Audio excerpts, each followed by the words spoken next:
घरफोड्यांचा बादशाह अनिल पवार अखेर जेरबंद। स्थानिक गुन्हे शाखेची शितापी। 58,000चा मुद्देमाल हस्तगत।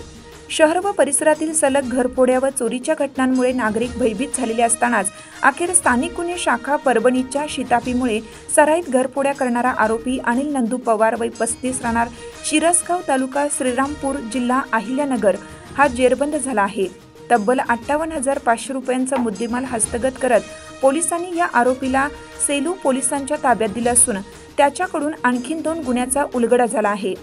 फिर्यादी योगेश अशोक शेळके राहणार सेलू यांनी दिनांक 21 जून 2025 रोजी दिलेल्या फिर्यादीनुसार त्यांच्या सेलू परभणी रोडवरील वाईन शॉपचे शटर फोडून अज्ञात चोरट्याने रोकड लंपास केली होती।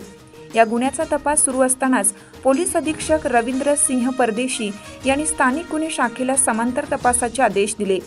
पोलीस निरीक्षक विवेकानंद पाटील यांच्या मार्गदर्शनाखाली पथकाने गोपनीय माहितीच्या आधारे 16 सप्टेंबर रोजी सापळा रचून आरोपीला जेरबंद केलं। कडक चौकशीत आरोपीने सेलू येथील चोरीची कबुली दिली। त्याच्याकडून 2 मोबाईल व रोख असा 58,500 रुपयांचा मुद्देमाल जप्त करण्यात आला। चौकशीत बोरी आणि सेलू पोलीस ठाण्यातील एकूण 2 गुन्ह्यांचा उलगडा झाला आहे।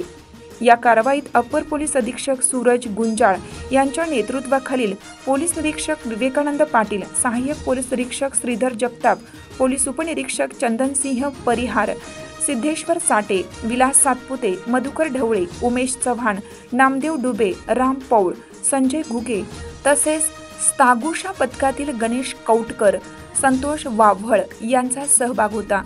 या कारवाईला सायबर सेल परभणीनेही विशेष मदत केली।